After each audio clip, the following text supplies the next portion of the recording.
All right, welcome back to Club Nurse, everybody. This is Colton, your host. I have with me a guest today that I think everybody's going to get some really good information from. I've actually been following Jason on social media for quite some time. He is a CRNA and he has a bunch of just really good knowledge, tools, and just like ways to kind of navigate the world of being a CRNA, getting into CRNA school. So I'm super excited to have you here, Jason. If you don't mind just kind of introducing yourself, what exactly you do in the nursing world. Sure. Yeah. So I'm Dr. Jason Bolton. I actually work as a nurse anesthesiologist in, well, I was going to say the Bay Area, but I actually just moved. I moved from San Francisco down to LA. So now I work in LA. And I started off doing hospital work like most people do. So I worked as a CRNA in bigger hospital systems and doing on call and staying 24 hours in the hospital, doing OB and C sections and general surgeries and stuff. But now, the last couple years, I just do contract work. So I do like plastic surgery or orthopedic surgeries or private practice type settings, surgery centers. So easier schedules. And for me, the work is a little more fulfilling. How's the adjustment been from the Bay Area to LA? It's been It's been good. It's been good. I mean, it's since we traveled to me and my partner would go down to LA like once every 2 or 3 months before from San Francisco. It was like a 6-hour drive. So I feel I had a Disneyland annual pass, so I feel like we were okay. down here all the Yeah. time. But it's different to actually live here and Yeah. be amongst it and to like battle the traffic on a Tuesday afternoon, just trying to go to the grocery store and get back home. Like that is the next level of getting used to the system here, and it is stressful. But the Bay Area doesn't have perfect traffic either. So I have Mm, to say, people, if you've lived in Atlanta or New York or Chicago, like traffic is it's not great. it's So it's terrible. LA I'm in Boston, takes so it. it's like, Yeah, uh, Boston yeah, is not great. no, But yeah, LA takes it that extra notch even worse a little yeah, bit. So you're like, wow, you guys. yeah. So I yeah. hear from people that I know out there that like you want to try to live, work, and like function in like a little bubble that you're in, so you're not having to commute as much. But with the work you do, you're not just working at like one place, right? You're kind of all over the place. So Yeah.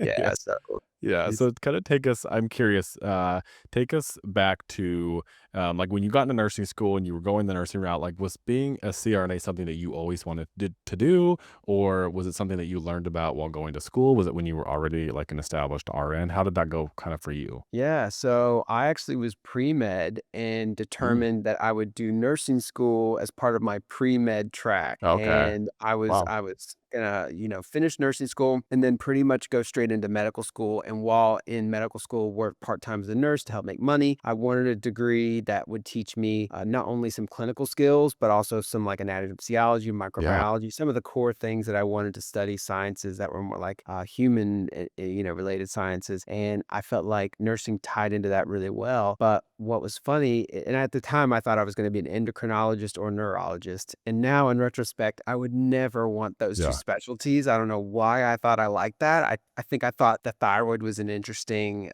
organ or something. Yeah. But at 20, 21 years old, you really are not, brain's not fully No, developed yet. you have no idea what you wanna So do, yeah. yeah, you're just pulling at things. But anyway, I got into nursing school and I met a CRNA in second semester during a surgical rotation. And it was the first time I'd ever really seen anesthesia being done. It's the first time I ever thought about anesthesia. I don't have anyone in my personal life who I grew up around that did anesthesia, and I was never exposed to it. I never had any surgeries or anything as a younger person. So it never was something I even considered. But by watching him perform a nerve block and then go through the whole like being at the head of the bed, inducing, managing airways, being with the patient during a really stressful time, I realized, man, that is something fascinating to me. And the fact that the patient was able to wake up at the end and feel totally fine, even though I watched that patient get completely cut open and what should have killed someone and used to would have killed people before we had proper anesthesia. I just thought, man, that's like magic to me. And I want to know more about that. And yeah, that began my journey to switch into the CRNA role. Nice. So yeah, I feel like when I think back to like nursing school, I feel like it's like this. It's almost like like this like buzzword now that everyone's like, oh, I want to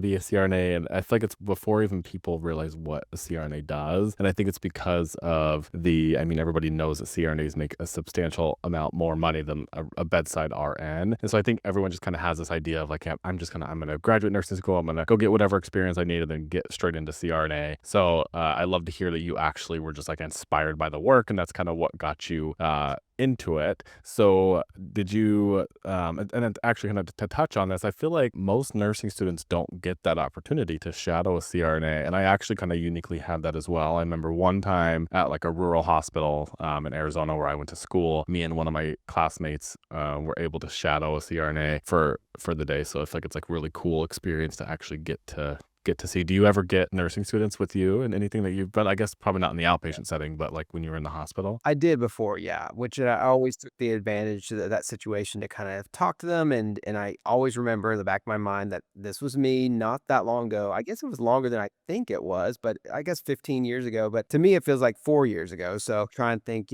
I was here not long ago, and I needed someone to kinda just show me what was going on, and it inspired me to completely, pivot to a different career, one that I'm happily in now. And I do get, like, I will say in the surgery centers, the nurses, their children often do come into the Oh, center. So if you have like that, you don't get like nursing students from just like local universities who are dropping in for clinicals, but you get a lot of like surgeons' kids, nurses' kids, like everybody's neighbor's child or whatever who knows the nurse manager at the surgery center. They're in, and they often do shadow me, and they do so that's cool. You because still we get that don't. like mentorship. Yeah, Yeah. they're looking for a little bit of mentorship unofficially. They're looking for a little bit of an inside scoop of what's going on. And yeah, I'll say back in the day, not many people knew about CRNAs. Like when I was thinking about it or met a CRNA for the first time in 2010, there wasn't Instagram. There wasn't like YouTube was just a little funny, goofy clips. There was not like videos out there about this career.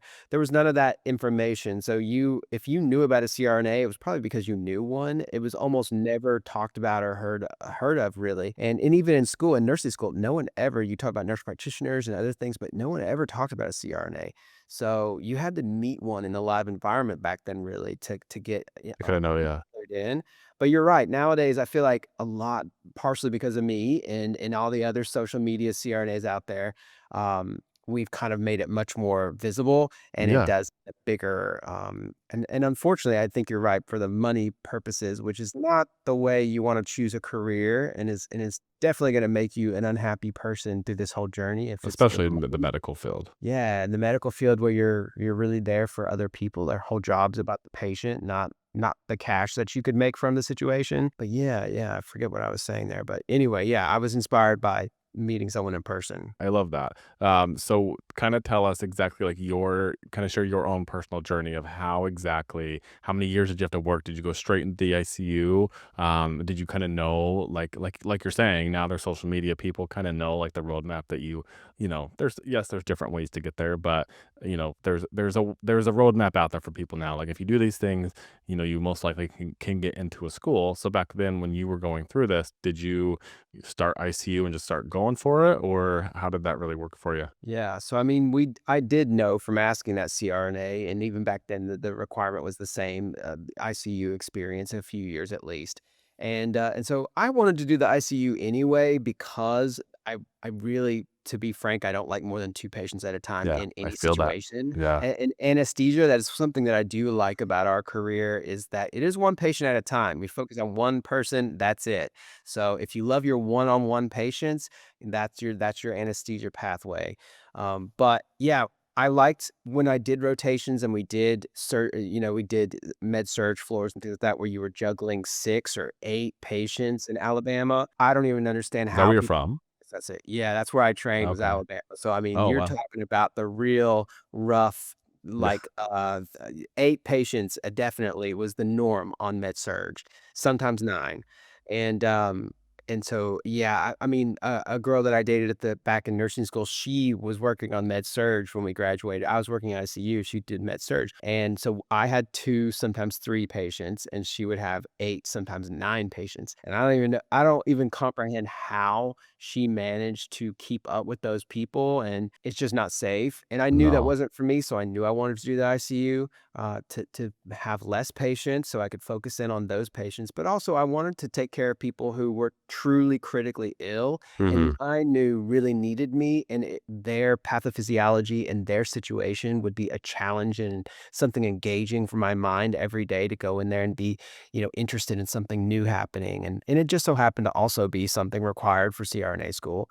But yeah, I was passionate about the ICU and I loved the ICU, and I did 4 years before I went back to school. So, okay, so you did 4 years before, so did you start applying, like, around, like, year 3, or how did you do that? Yeah, so I knew that I wanted to do 2 years as staff ICU nurse and then 2 years as a travel nurse. I kinda had a game plan set up from really nursing school. I set up a game plan to like, "Okay, you're gonna finish CRNA school in 2019, it's 2011, this is the years you're gonna be doing these things," and I pretty much did it to that level. So I did 2 years staff, and then I did, 2 years traveling, and I wanted to do 2 years travel nursing, so 1, I wanted to make money, but 2, I wanted to go have fun, enjoy different areas of the country. I wanted to meet new people. I wanted to see different ways that people practice medicine in the ICU because it changes from Connecticut to San Francisco to Texas. Find very different ways things are done. And I think that's interesting to be dynamic and learn not everything has to be the way that your hospital at this one place at your level one trauma center, that's an academic hospital, does everything in a certain way. There's completely different ways to do it. And I think it's important that you go learn that and go experience those things. Yeah, yeah, not to just think that, everything's just, like,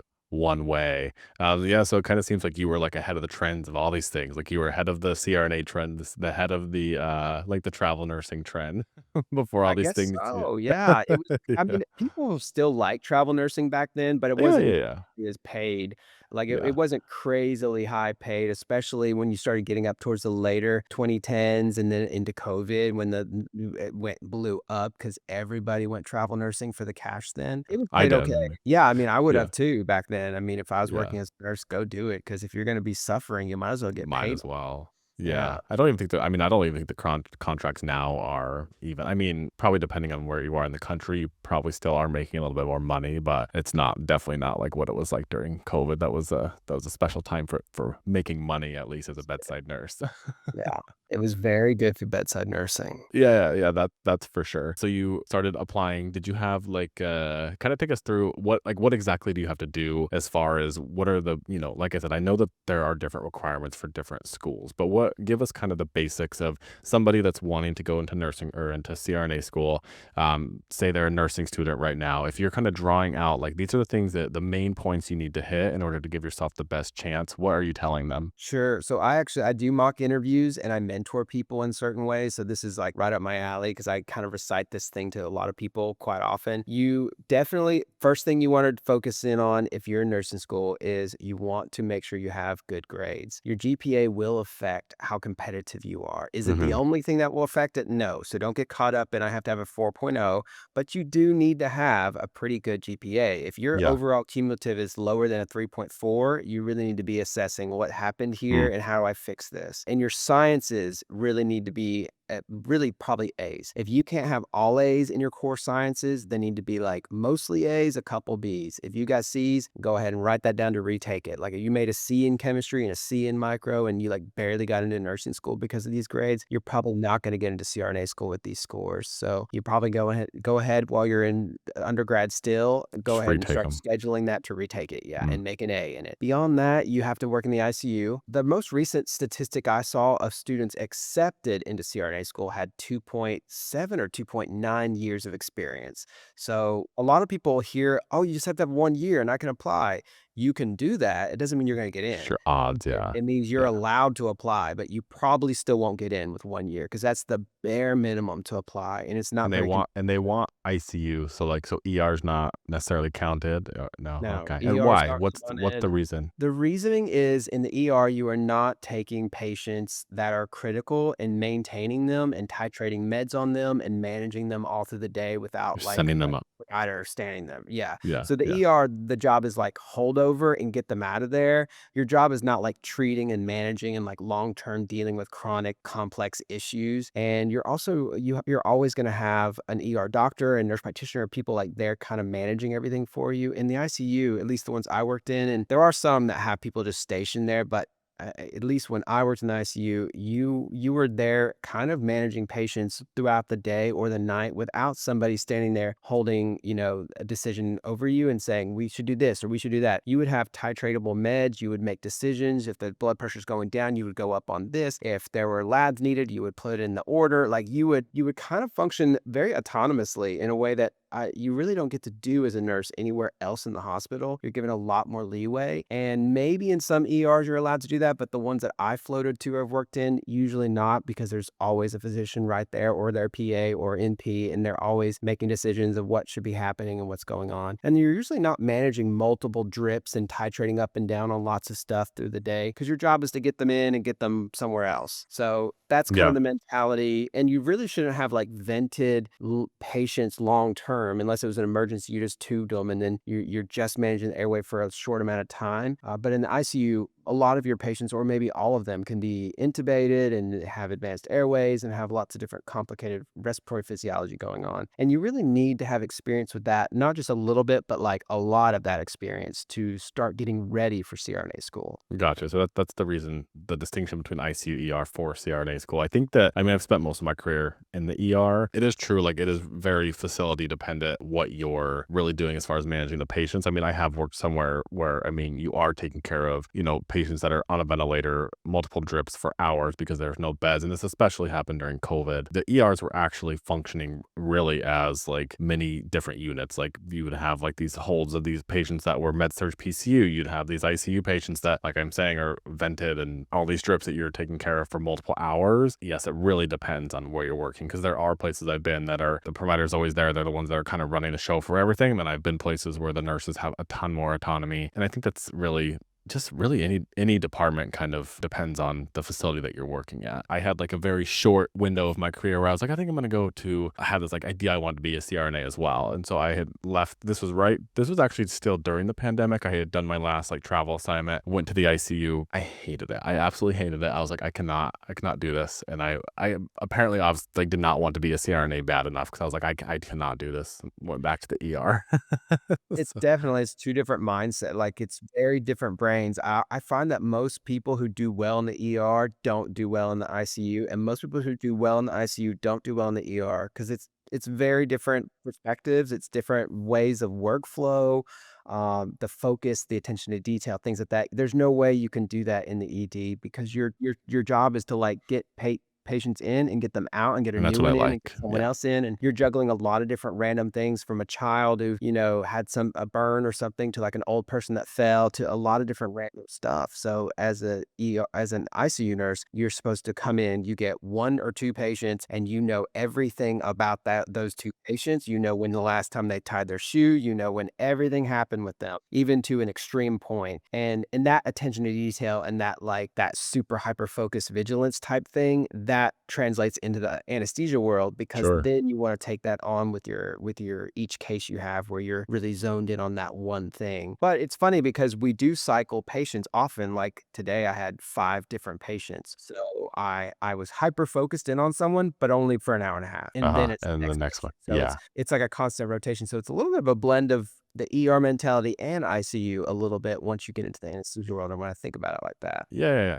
for sure. I can totally see that. Okay, so you got us to you were telling us kind of like the things that the tips that you would give to a nursing student. So when you get to so with the people that you're helping as far as like a mock interview, what are you preparing them for? And why is there such an emphasis on the interview process? Like, is it really that daunting? Are these questions like clinical type questions or are these like personality type questions? Like, what are they really kind of asking you generally? Sure, it's both actually, and that's what can make it complicated. It's emotional intelligence. That's going to be a very big focus on almost all schools' interview processes. And it is so competitive. That's what makes the interview process so difficult is that you know that there might be 500 people who applied and they're going to interview maybe 150 of those 500. So a lot of people will not even get asked to interview period at the school. And out of the 150 that they're gonna talk to in person, they're probably gonna take 25 of those. So, and those 150 were already the ones who on paper looked really good, who should, feasibly all technically be able to get in, but something you say in that interview, something you do, something, a personality, lots of different emotional intelligence, these things all will factor into out of like those 125, 150 people they actually talk to the 25 they pick. And it's very competitive. It's very hard to get in, and a lot of people get rejected. Many times I got rejected twice before I got in my third time. And I had a 4.0 science GPA. I thought I had 4 years of ICU. I did cardiac and neuro and medical and surgical. I had got my CCRN certification. I had done volunteer work at a medical free clinic for the homeless. Like I had done all the hoops. I had jumped through everything, and I got turned away. And I was told, at one school that it was because I took my suit jacket off and they didn't think that that was professional because I was getting hot. I was told that maybe I wouldn't like the weather where their school was located because I grew up in an area that was warmer than this colder climate that I interviewed at. Like there's a lot of just random things that you can say or do without realizing it in an interview that actually kind of takes points off of your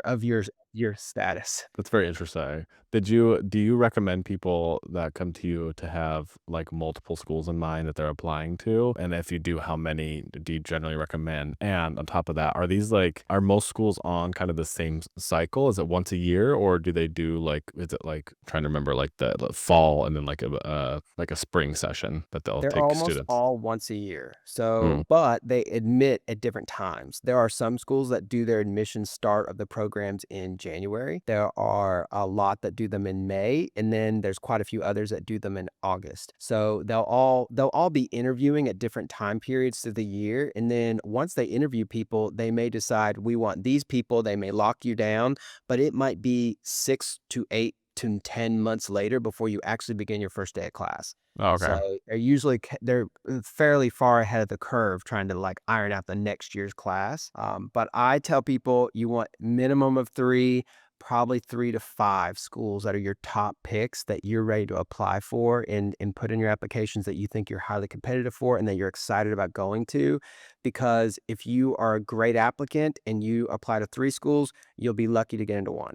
You're gonna be really, really lucky if you get into 2 or 3. And then, unfortunately, quite a few people don't get into any. And so then it's time to go to round 2, and next year we'll go back to the drawing board and figure out where are we making a mistake, what happened, what went wrong, and how can we fix that. Man, that's a grueling process. Is there also I'm trying to remember these things back from when I was like looking at all these recommendations or not recommendations, these requirements. Are there also letters of recommendation that you're needing, references? Like what else is like included in that like total package that you need to finally like submit my application? So you have to do shadowing hours. You have to have documented hours of shadowing a CRNA, and being able to. Best case scenario is they write you a letter recommendation. You need 3 letters of recommendation for most schools from different people. Some schools specify we want one to be from your nursing manager in the ICU. Some will specify we want one of the intensive care doctors to write you a letter, and others will say we also want a CRNA that you shadow to write you a Mm. letter. So those are your typical 3 that they are will kind of say we want these 3 specific ones. Beyond that, you need your critical care certification to apply. Most schools want you to have taken the GRE examination, which is a terrible long test that has nothing to do with anything medical, and you might have to spend a long time studying for that and still may not do too well. I did mediocre on it and I studied quite a bit. What else do you have to do? Usually some kind of volunteer work, extracurricular things that make you stand out or seem interesting. If you were a college soccer player, maybe teaching the Boys and Girls Club of America, maybe Mm. you're a part-time soccer coach for those kids or something. I've seen those types of volunteer work, or the American Red Cross, or something that shows back that you're involved in the community. You do extra things. You don't just go to work, clock in, clock out, and that's all you care about. And then research is always nice. If you've been published in your research or you've been a research assistant on something, that's always good because, of course, all CRNA programs are doctoral, and it's nice for you to have on paper that you already are part of the research process. You understand how research works, and you understand how to like go through literature reviews and what's strong research and weak research and things like that. Oh, it's a lot. It's a lot of stuff to get, like, and I understand why, because I mean, obviously, with this many applicants and things, like, you have to make it almost this difficult to even apply to get to kind of weed out the people that, probably should not be applying to these programs. So when somebody comes to you looking for your help, how do you exactly like set this up? Do you do like, do you offer sessions right now? Like, how do people find like, okay, I'm ready to like kind of go through this interview process, and they come to you? Do you set up like, give them like X amount of like video calls that you do these mock interviews, or how do you kind of run that with them? Sure. So I have a Calendly link, and it's a link in my bio on my Instagram, at Bolt CRNA. You can just go there and click the link, and there's a place for you to schedule. I have very limited times because I work clinically, so I might have 6 or 8 slots maximum for the whole month, and those will book out usually a month in advance. And if you book one of those slots, once you do that, it's going to go ahead and auto email you like a 26-page study guide that's going to give Wow. you a lot of different information that I know that can be very helpful for emotional intelligence, pharmacology, critical care questions, things like that. And I've used that for years to help people get into school. And then once you're studying all of those things, you're going to bring that information with you day of, for your mock interview with me. And we're going to have 60 to maybe 70 minutes of face-to-face time where we're going to go through our mock interview. I'm going to see how you do. Then I'm going to give you feedback on that, and then give you the chance to ask me questions. And then that's it. That's the Okay. whole process. I feel like that's probably very like a great feeling for you, like when you have people that come to you, clients, and then they like, tech or DM you or whatever, like, oh my God, I got in. Like, that's gotta be a very like fulfilling thing to be like, oh, that's great. I'm glad I could be a part of that journey to kind of help you. I'm sure that you remember exactly that feeling of when you got into your program. It's such Yeah. an exciting time. You never forget the moment you were at when you get that phone call and you're told you're going to get in, because obviously you work so hard to get in. And a lot of us face rejection of 1 or 2 or more times before you finally do get in. So you're already kind of crestfallen and feeling like maybe you're a loser, maybe you're not smart enough. You Yeah. you really start doubting yourself. I did at one point. After the second time I didn't get in, I thought like, is this actually for me? Like maybe I was wrong. Maybe I really am not smart enough. Maybe I can't Yeah. do this. And then it was the third school that I interviewed at. It clicked, and I got the phone call from the program director after the interview, like a couple days later. And I was on the unit of the ICU in Long Beach on a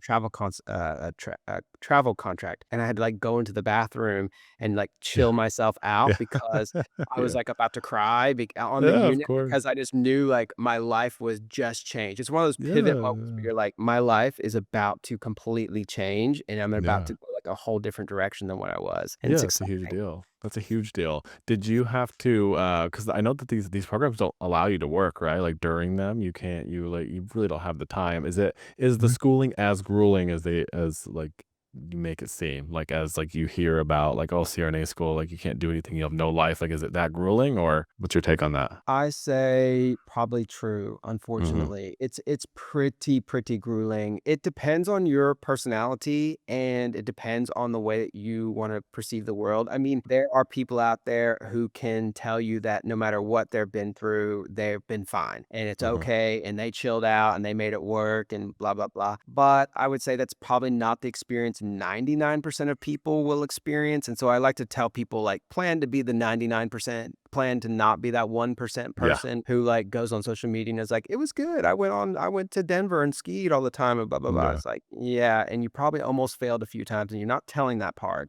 So it Yeah. is very, very hard. I'm not saying you can't have any single life at all. You're never going to, like, have a single movie night out or do anything fun for 3 years. That's not realistic. You will have a little fun, but your life will be heavily absorbed into 70 hours a week probably, or maybe more, of CRNA school all the time. And Yeah. that's why you really can't work, because if you imagine you're already working a full-time 70-hour-week job, Yeah. It's now like try not and possible. imagine Yeah. going and doing more jobs on top of that. It's and the likelihood of you failing your program and potentially jeopardizing it. And then once you failed, you're done. There is no like Yeah. go back and repeat this Yeah. semester. It's not like nursing school where you might be able to come back next year. You're done usually. Yeah. And if you're done at one school, the other schools won't touch you either. Because 'Cause they're So gonna you see that pretty you much already yeah. they see you ruined, you squandered a very valuable opportunity that most students didn't even get. They got turned away before they even got the yes, and you squandered it by doing something you shouldn't have been doing. So they usually won't give you another shot, and that means your future career is completely changed. You're not gonna be a CRNA now. And unfortunately, I've seen that happen to a few people. I've Oh, tried you have? helping Wow. mentor them and get them back into a program again, and it's almost impossible to get them Yeah. that second shot. Yeah, I mean, I imagine because I mean, I'm sure whenever as soon as they're asked that question, it's probably, like, guaranteed, like, "No, thank you. We're gonna give this opportunity to somebody else." So, yeah, that's a huge bummer, and I'm glad that you emphasized that because I think it is good for people to hear, like, to take that, like, very, very seriously for giving that opportunity. So kinda talk to us about it now. I mean, I from just what you're telling me, I'm assuming this was, like, well worth it to you. How's your lifestyle? Do you ever miss, like, I don't even wanna say, like, bedside nursing because as a CRNA, I feel like you're still, I mean, at the bedside, but do you miss, like, the RN role? Yeah, just kinda talk to us about, like, your life now and kinda how that looks like for you on a daily basis. Yeah, I mean, my daily life, like you said, I'm still directly dealing with patients every day. I still interact with people. I'm giving medications. I'm managing things. So it still feels very personal and fulfilling. I don't think I would have enjoyed doing a clinical role where I'm sitting in an office and talking to people about like did they take their hypertension medications and things like that. That to me, I feel like would be draining.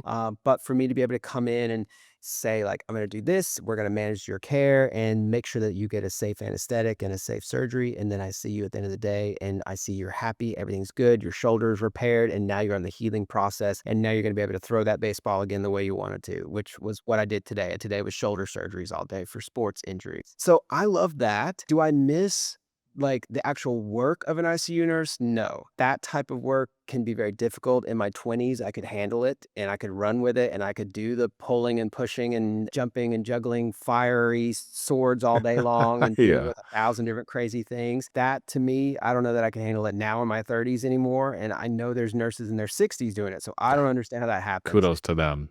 No, Yeah, thank you. Yeah. it's something I don't know how is they would do, but so, no, I don't miss the work, but I do miss the camaraderie and the kind of, like, team approach. Nurses definitely when you become a CRNA, we're still nurses, and we still like to say, like, "Hey, we're nurses, like, we're in the crowd too," but realistically, we're not treated like nurses, and we're only, like, token nurses when people want us to be, like, the token nurse in the club, but really, we're kinda like we're thrown in with the physicians for the most part, with billing, with, the lounges, with salaries, all those things, we're kinda thrown into that group, and so you don't really get that camaraderie a lot of times with other nurses, and sometimes you will with circulators. Today, my circulator was really talkative, and I even sat and had lunch with her today, so that was kind of fun, but Yeah. in general, I don't get to do that. I don't get that kind of camaraderie. We don't get to build that rapport, and we do mostly work as an island. Like, I worked completely managing all of my stuff from start to finish by myself all day. And so whereas as a nurse, you're like, "Hey, can you come help me change this patient?" Or, "Hey, can you spike this bag for me?" Or, "Hey, my patient's not doing well. Can you come, like, what do you think about this? And what are your thoughts on this?" And all that kind of stuff. You don't really do that in anesthesia as much. It's much more of like a solo, this is my job, this is my case, this is my patient. And you might see a colleague in passing, maybe, and you might say hello or something, but it's not nearly the kind of As a bedside friendly. nurse. Yeah. Yeah. It's Yeah. different. And what is, so as a couple more things here, like as I don't know, do you guys call yourself when you graduate, like new grad CRNAs? Like, so did you went straight to a hospital? Were you working like night shifts? And what does it typically look like for new grad CRNA? It depends on what kind of group you wanna work in. If you wanna work in, like, a big hospital group that has tons of staff and they have set schedules, like, you might work 3 8s and 2 10s or something like that per week. If you're in a big group that just has, like, 400 members of the group and maybe they have an anesthesia residency training, and so they've got residents who take call and things like that. So your schedules in those situations can be kind of regimented and structured. If you're not in a huge setting like that, like I wasn't and a lot of hospitals are not, your group is going to be smaller and you're going to do longer days. You're going to have to take call. You're going to have to work weekends. You're going to have to go and float over to OB and cover OB, which is what I did. I was doing 24-hour OB solo call within 3 weeks of being out of Wow. school at a community hospital in Wow. California in the Central Valley. And then you would have that next 24 hours off after you do a 24-hour call shift in OB. And you would be off for 24 hours and then you would be back for maybe a 12-hour OR day. And then the next day might be an 8-hour OR day. And then you might do a 10-hour OR day. And you don't have necessarily, we're salaried, so you didn't have like hard out time. So the schedule might have said you should be done around 3 o'clock, and that's what they told you should be working that day, but it could be done at 2 o'clock. It could be done at 4 o'clock. You're going to get paid the same either way. It doesn't matter what time it actually finishes, but you're hoping 2 o'clock instead of 4 o'clock, maybe 5 or 6 o'clock, unfortunately, if you're unlucky. And so, yeah, the schedule is much more flexible and much more usually salary based as a CRNA, where you're not going to have a hard hours or hard times out unless you work in one of those like really big groups that just has lots of staff, which means they have people whose whole job is just to come in and get you out to make sure you get out at a certain time. Gotcha. Gotcha. So explain to the audience what exactly you do as a 1099, because you're not like when you do that, you're basically just means you're just like privately contracting, right? Like you can do that like with is that like once you get experience, or I mean, how did you kind of get into that? Like, are you having to like market yourself to these places? How does that work? You could technically do it right out of school as a new grad. I recommend not doing that just because as a 1099, you are a contractor. It's a little bit like being a travel nurse on steroids Mm, because you are essentially saying, I'm capable of doing a certain job that you want done. And you're reaching out to me and saying, I want something done. And you need someone who can step in and do it right away with very little to no orientation. You just showing up day of, like the surgery center today. It was my first day there. I had never been to that place before. We had cases starting at 7. I showed up at 6:20 and I had to figure out where's all the machinery at? Where's the wow. safety equipment at? Where's your paperwork at? Where's, all the drugs? Where are the patients held? Where's PACU? Where's pre-op? Like I had to figure it out on the fly on my own with nobody else there really managing. The circulator, she was like, "Oh, anesthesia usually goes and gets this over here." And there's like that was my resource person that taught me where things are. But I'm experienced enough at this point that I know where things should be. I know where to go, what to do, where to get things. So that's what you do as a 1099. You kind of show up, it's contract work. You'll have various different environments. You might work one day somewhere, you might work another day at a completely different place. Oftentimes we do have liaisons. Like there's usually one CRNA who has the kind of their hands in the pie of multiple different centers. They know the scheduling people, they know the needs, they know what's going on with these different centers. You hook up with that one person, and that person will then let you know, hey, they need your help next Monday here, and they need your help Wednesday here. And then oftentimes that person with their hands in the fingers of everybody, they usually have a billing specialist that they will work with. And you can just send your billing paperwork each day to that person because Okay. we bill for our anesthesia services and that's how we pay, that we get paid. So usually you send that to that person's specialist and then that's how you get reimbursed is through that person. So And so what's the to kind of wrap this up on that end, what is the like what's the benefit of doing like why do you choose to do that versus work for a hospital? well, for me personally, I like to be self-employed. You have to Mhm. have, in the state of California, you have to have an S corporation. In other states, you can have a professional LLC and do your work like this. But I prefer to be self-employed under my S corp and, cover all my own benefits and stuff. But that means I can declare how much money I want to make, which means Mm, I set the amount of money I'm willing to take per day. I usually take a day rate of like, I'll give you 8 hours of my time roughly for this amount of money. And if we finish okay. early, I'm still getting that same amount of money. But if we go over, I'm charging you per hour additional Mm, on top of that. So like that's my normal rate and I set that. And if the person that I'm going to connect in with doesn't want to pay it, they don't have to pay it. But if they need anesthesia services, they usually will pay it. So you can kind of set your own rate. There's none of this getting locked in at a certain, salary like you do at a W-2 job where they say every year we might give you 3% salary increase and then they deny it anyway. So you kind of set your own pay, you create your own schedule. I like to work Mondays, Wednesdays and Thursdays, and I like to be off Tuesdays and Fridays, and of course Saturday and Sunday. And that's why I make that schedule. That's all I work. The other days a week, I go to the dentist and I do mock interviews, and Yeah. I go to the gym, and I go on vacation, Do and whatever you want. do whatever I Yeah. want. And Yeah. and if I want to go to London and Paris, I can decide, hey, in 2 weeks we're going to be in London and Paris, so I'm not going to be available, and I just go. And so I'm going to be That's in London huge. Yeah. in 2 weeks, so that's Oh, how I was yeah. It's saying like that. top of mind. Yeah. Yeah. That's my Love it. actual Nice. schedule. The downside is there's no guarantees. They could tell you, "Hey, we don't wanna work with you." So if you're not good at what you do, or Right. you make Yeah. bad impressions, or you're not a team player, or patients are not enjoying working, like, they don't have good outcomes from your types of anesthetics, they might say, We're okay. We don't need to see you ever again. Like, see ya." Yeah. There's no guarantees. They don't have to work with you. So if you're not doing a good job, you may not make any money because no one wants to work with you. And then also, if the schedules get canceled, like say this surgeon gets sick or whatever comes up, and the cases just get canceled, you don't get paid because you didn't work that day, and there's no guarantee that you have to, get paid. A lot of times you can work out an agreement where if they cancel within 24 hours, they still have to pay you the day rate because they tied up your time, but that's only within 24 hours. If it's before that, you don't have anything. So that's kind of the uncertainty thing with it. And Yeah. so But the with me, flexibility, you can't beat it's that. worth it.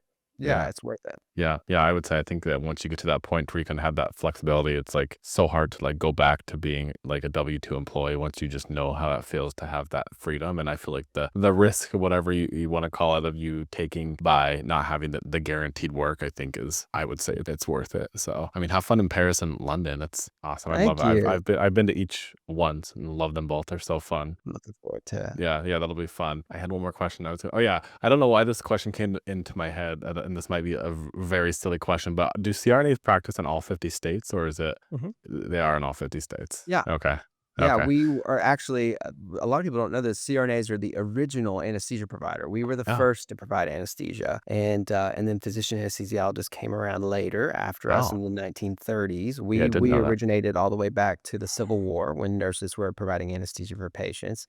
And the Mayo brothers actually had their own personal nurse anesthetist that was their main person that did all their anesthesia for their original surgeries. The Mayo Clinic and all that up there. So a lot of people don't know that kind of history with CRNAs and nurse anesthetists. But yeah, we've been around for a very long time, and yes, we practice in all 50 Yeah, states. cool. Well, thank you so much for giving it. This was like very insightful. I mean, I learned a ton, and I think anybody who's wanting to go to CRNA school or interested in that route, this is a great resource for them to kind of refer back to. So, kind of, I know you kind of told us this, but tell us again, how do people find you? Where are you on socials? How do people sign up for your services if they're wanting the? Do you only do mock interviews, or do you offer other services? Like, how do people find you?